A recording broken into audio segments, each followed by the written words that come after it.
मस्जिद को नहीं टूटने देंगे। असदुद्दीन ओवैसी का ये बयान सामने आया है। पीएम मोदी अपनी चुप्पी क्यों नहीं तोड़ रहे हैं? बाबरी मस्जिद छीनी गई, लेकिन ज्ञानव्यापी के साथ हम वो नहीं होने देंगे। ज्ञानव्यापी को कोई कुछ नहीं कर पाएगा। ज्ञानव्यापी मस्जिद थी और रहेगी। बीजेपी 1991 के कानून का पालन नहीं कर रही है। क्या कहा है असदुद्दीन ओवैसी ने, सुनिए। यही बात मैं आपसे गुजारिश करने आया हूं और आपको ये भी बताने आया हूं और हुकूमत को भी ये बता रहा हूं कि हमने एक बाबरी मस्जिद को खोया, आप दूसरी मस्जिद को हरगिज नहीं खोएंगे। याद रखें, तुमने मक्कारी और अय्यारी से इंसाफ का कत्ल करके तुमने हमारी मस्जिद को हमसे छीना, अब दूसरी मस्जिद नहीं छीन पाओगे। याद रखो, अब हम तुम्हारी इन बातों का भरोसा नहीं करने वाले कि हम बचाएंगे। नहीं, तुम नहीं बचाओगे, अब हम बचाएंगे अपने मसाजिद को, अपनी तहजीब को इंशाअल्लाह। जो लोग आकर मुझसे कहते हैं कि नहीं नहीं हम हैं, तुम नहीं है, तुम कभी हमारे साथ नहीं थे, तुम तो हमारे जनाजे जमाते, तुम आकर दो दिखावे के आंसू बहाकर चले जाते हो और उसके बाद हमारी बर्बादी के अफसाने कोई लिखकर कोई किताब लिख देता है, कोई मज़ामीन लिख देता है, उसको कोई अवार्ड मिल जाता है। मेरे अजीज दोस्तों और बुजुर्गों, मैं आपके दरमियान में जिम्मेदारी के साथ खड़े होकर कह रहा हूं कि ज्ञानव्यापी मस्जिद थी और है और रहेगी इंशाअल्लाह ताला।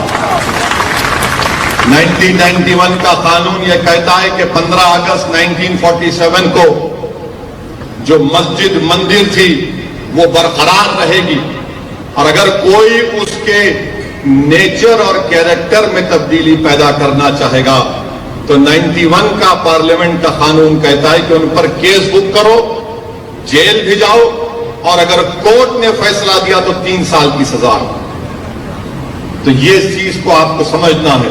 चौथी चीज मैं आपको बताना चाह रहा हूं कि ये जो फिरका परस्त ताकतें हैं, और फिरका परस्त ताकतें सिर्फ बीजेपी नहीं है, इसमें कांग्रेस भी है, आम आदमी पार्टी भी है, समाजवादी पार्टी है, ये सब ये चाहते हैं कि मुसलमान सिर्फ घर में मुसलमान रहे, जब घर के बाहर रहे निकले तो मुसलमान ना रहे।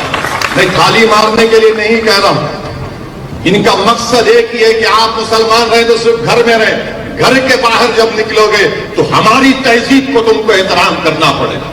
इस मुल्क में मेरी और तुम्हारी तहजीब नहीं है, इस मुल्क की खूबसूरती है कि इसका कोई मजहब नहीं है, इस मुल्क की ताकत यह है कि इसकी कोई तहजीब नहीं है, मगर यह ताकत ये चाहती है कि जब आप घर से निकले तो अपनी तहजीब को, अपनी पहचान को, अपनी शनाख्त को छोड़कर निकले। ये भारत का संविधान, भारत का आईन इस बात की इजाजत देता है कि आप अपने कल्चर पर चले। अगर कोई पूछेगा कौन सी आर्टिकल है संविधान की, तो भारत का संविधान जिसको अम्बेडकर ने बनाया वो आर्टिकल 29 है। तो हम अपनी तहजीब को, अपनी शनाख्त को बरकरार रखेंगे, घर में भी रखेंगे, घर के बाहर भी रखेंगे। और जो मैं बात आपसे कह रहा था कि हुकूमत नहीं बदल सकते, कोई पूछेगा कि बताओ वैसी इसकी मिसाल दो, सबूत दो, प्रूफ दो। ज्ञानव्यापी मस्जिद का मसला चल रहा है, क्या कांग्रेस बोलती है? क्या समाजवादी पार्टी बोलेगी? क्या बीएसपी बोलेगी?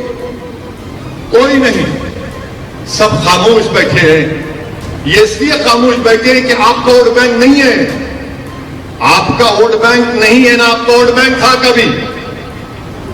यकीनन मुझे अंदाजा है कि मेरे आज की इस तकरीर के बाद शाम में 6 बजे से हमारा निकाह शुरू हो जाएगा।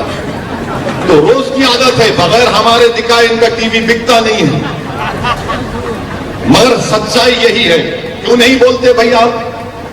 अगर आप बीजेपी से अलहदा हैं, मुख्तलिफ हैं, तो बोलो ना, बोलिए।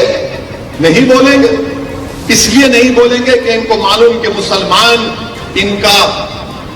इनको हमने मुसलमानों के जहनों को खरीद लिया समझते। इनको सिर्फ डराओ और उनसे सिर्फ कहो कि हुकूमत बदलना है। हुकूमत बदलना कि अगर चीफ मिनिस्टर किसी को बनना है, किसी को प्रधानमंत्री बनना है, तो उसको भारत को बचाना है। अगर वो अपनी पार्टी को बचाएगा तो भारत कमजोर हो जाएगा, याद रखो। अगर भारत को मजबूत रखना है तो यहां पर बसने वाले हर शख्स को इज्जत की जिंदगी के साथ जीने का मौका मिलना चाहिए। चलती लोकल से युवती को फेंकने की कोशिश, मुंबई में बारिश का रेड अलर्ट। मुख्यमंत्री ने जारी किए नए दिशा निर्देश। शाहरुख खान की बेटे आरिफ खान गिरफ्तार। भारत सरकार का बड़ा फैसला, 15 अगस्त से मुंबई करो को लोकल में एंट्री। खबरों का शहंशाह, मुंबई बोले तो मेट्रो मुंबई।